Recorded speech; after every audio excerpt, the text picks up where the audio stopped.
Dagon. I am writing this under an appreciable mental strain, since by tonight I shall be no more.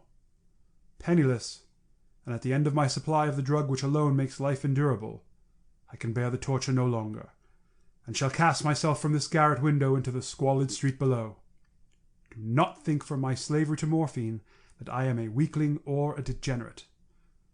When you have read these hastily scrawled pages, you may guess, though never fully realize, why it is that I must have forgetfulness or death.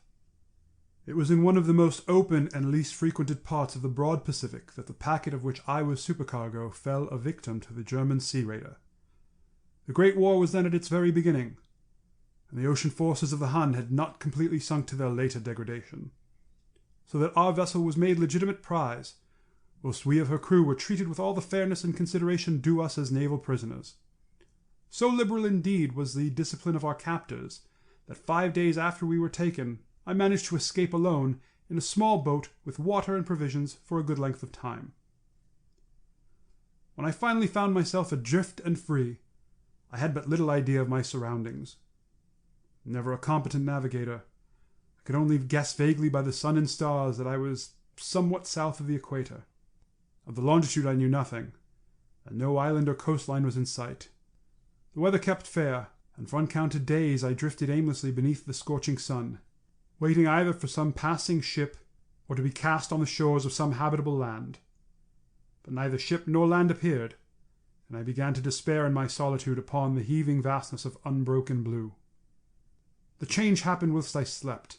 Its details I shall never know, for my slumber, though troubled and dream-infested, was continuous. When at last I waked, it was to discover myself half sucked into a slimy expanse of hellish black mire, which extended about me in monotonous undulations as far as I could see, and in which my boat lay grounded some distance away.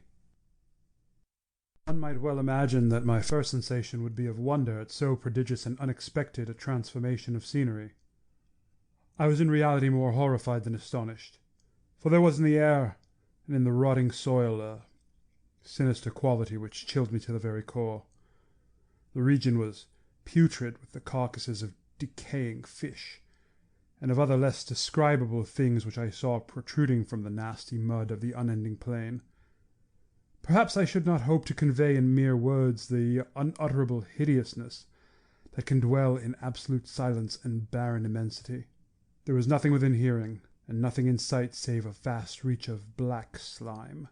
Yet the very completeness of the stillness and homogeneity of the landscape oppressed me with a nauseating fear. The sun was blazing down from a sky which seemed to me almost black in its cloudless cruelty, as though reflecting the inky marsh beneath my feet. As I crawled into the stranded boat, I realized that only one theory could explain my position. Through some unprecedented volcanic upheaval, a portion of the ocean floor must have been thrown to the surface, exposing regions which for innumerable millions of years had lain hidden underneath unfathomable watery depths. So great was the extent of the new land which had risen beneath me, that I could not detect the faintest noise of the surging ocean, strain my ears as I might, nor were there any sea-fowl to prey upon the dead things. For several hours I sat thinking or brooding in the boat, which lay upon its side and afforded a slight shade as the sun moved across the heavens. As the day progressed, the ground lost some of its stickiness, and seemed likely to dry sufficiently for travelling purposes in a short time. That night I slept but little, and the next day I made for myself a pack containing food and water, preparatory to an overland journey in search of the vanished sea and possible rescue. On the third morning I found the soil dry enough to walk upon with ease. The odour of the fish was maddening, but I was too much concerned with graver things to mind so slight an evil, and set out boldly for an unknown goal. All day I forged steadily westward, guided by a far-away hummock which rose higher than any other elevation in the rolling desert. That night I encamped, and on the following day still travelled toward the hummock, though that object seemed scarcely nearer than when I first espied it. By the fourth evening I attained the base of the mound, which turned out to be much higher than it had appeared from a distance, an intervening valley setting it out sharper relief than from the general surface. Too weary to ascend, I slept in the shadows of the hill. I know not why my dreams were so wild that night. But ere the waning and fantastically gibbous moon had risen far above the eastern plain, I was awake in a cold perspiration, determined to sleep no more. Such visions as I had experienced were too much for me to endure again, and in the glow of the moon I saw how unwise I had been to travel by day. Without the glare of the parching sun, my journey would have cost me less energy. Indeed, I now felt quite able to perform the ascent which had deterred me at sunset. Picking up my pack, I started for the crest of the eminence.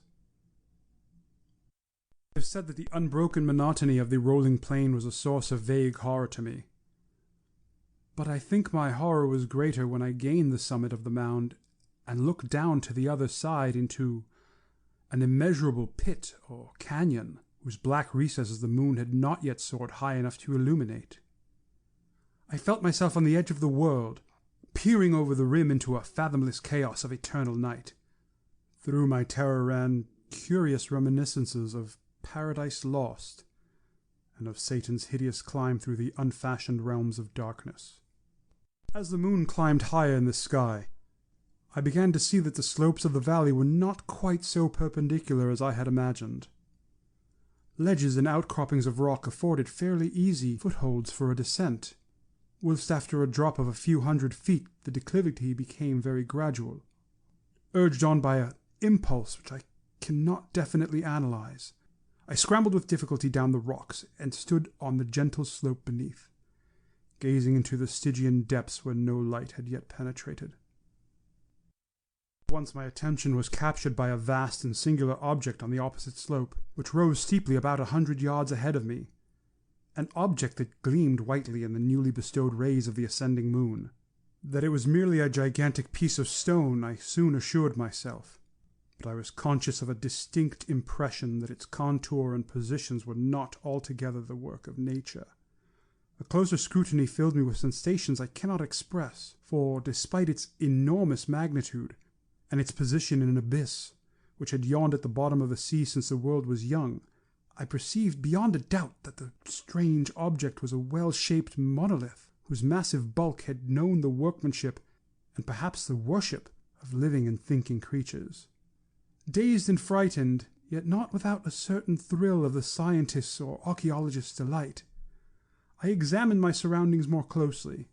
The moon, now near the zenith, shone weirdly and vividly above the towering steeps that hemmed in the chasm, and revealed the fact that a far-flung body of water flowed at the bottom, winding out of sight in both directions, and almost lapping my feet as I stood on the slope. Across the chasm, the wavelets washed the base of the cyclopean monolith, on whose surface I could now trace both inscriptions and crude sculptures. The writing was in a system of hieroglyphics unknown to me, and unlike anything I had ever seen in books, consisting for the most part of conventionalized aquatic symbols such as fishes, eels, octopi, crustaceans, mollusks, whales, and the like. Several characters obviously represented marine things which are unknown to the modern world, but whose decomposing forms I had observed on the ocean-risen plain. It was the pictorial carving, however, that did most to hold me spellbound. Plainly visible across the intervening water on account of their enormous size, were an array of bas-reliefs whose subjects would have excited the envy of Doré. I think that these things were supposed to depict men, at least a certain sort of men, though the creatures were shown disporting like fishes in waters of some marine grotto, or paying homage to some monolithic shrine which appeared to be under the waves as well. Of their faces and forms I dare not speak in detail, for the mere remembrance makes me grow faint. Grotesque beyond the imagination of a Poe or a Bulwer, they were damnably human in general outline despite webbed hands and feet, shockingly wide and flabby lips, glassy bulging eyes, and other features less pleasant to recall. Curiously enough, they seemed to have been chiseled badly out of proportion with their scenic background, for one of the creatures was shown in the act of killing a whale represented as but little larger than himself.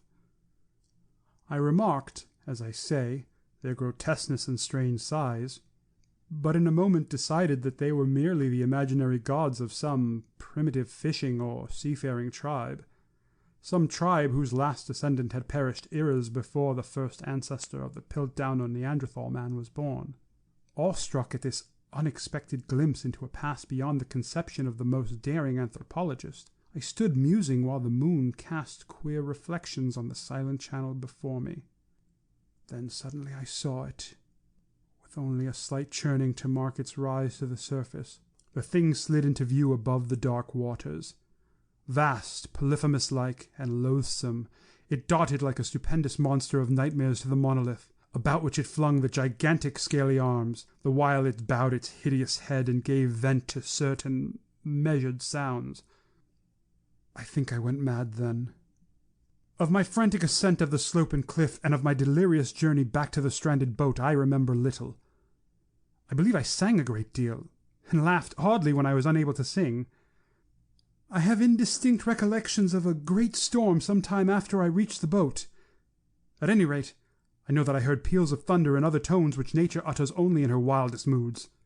When I came out of the shadows I was in a San Francisco hospital, brought thither by the captain of an American ship which had picked up my boat in mid-ocean. In my delirium I had said much, but found that my words had been given scant attention. Of any land upheaval in the Pacific, my rescuers knew nothing, nor did I deem it necessary to insist upon a thing which I knew they could not believe. Once I sought out a celebrated ethnologist, and amused him with peculiar questions regarding the ancient Philistine legend of Dagon, the fish god. But soon perceiving that he was hopelessly conventional, I did not press my inquiries. It is at night, especially when the moon is gibbous and waning, that I see the thing. I tried morphine, but the drug has given only transient surcease, and has drawn me into its clutches as a hopeless slave. So now I am to end it all, having written a full account for the information or the contemptuous amusement of my fellow men. Often I ask myself if it could not at all have been a pure phantasm, a mere freak of fever as I lay sun-stricken and raving in the open boat after my escape from the German man-of-war. This I ask myself, never does there come before me a hideously vivid vision in reply. I cannot think of the deep sea without shuddering at the nameless things that may at this very moment be crawling and floundering on its slimy bed, worshipping their ancient stone idols, and carving their own detestable likenesses on submarine obelisks of water-soaked granite. I dream of a day when they may rise above the billows to drag down in their reeking talons the remnants of puny, war-exhausted mankind, of a day when the land shall sink, and the dark ocean floor shall ascend amidst universal pandemonium. The end is near. I hear a noise at the window, as of some immense slippery body lumbering against it. It shall not find me. God, that hand! The window! The window! End of Dagon. Recorded by Salim Jamil, New York City, 2019.